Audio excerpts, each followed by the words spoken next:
رمزي داخل ماسك بطنه ومتكدر شوية. رمزي بتألم: يا دكتور، معدتي مولعة نار، كل يوم أكل أي حاجة أحس إني هولع. الدكتور مبتسم وهو بيهزر بخفة: يا صاحبي الجميل، شكلك جسمك بيصرخ وانت مش سامع. تعالى كده نقعد نفهمها سوا. يلا بينا. رمزي مستغرب: قول لي، اخد ايه؟ كل شوية واحد يقول لي كونترلوك والتاني انتودين. انا تهت.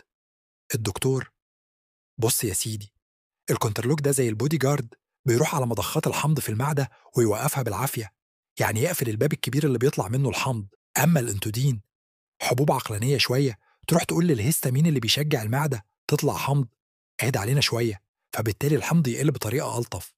رمزي بيهز راسه: طب يعني مين أقوى؟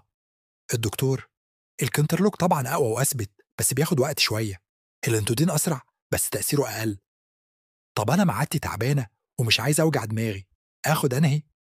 الدكتور بنبرة نصيحة: لو الوجع شديد ومستمر، الكونترلوك صاحبك الجميل، بس لازم ناخد بالنا. لو عندك مشاكل كبد أو بتعمل منظار قريب، بلاش منه. ولو الموضوع حرقان خفيف أو محتاج حاجة أمان زيادة زي الحمل أو مرض بالكلى، الانتودين يشتغل معاك كويس.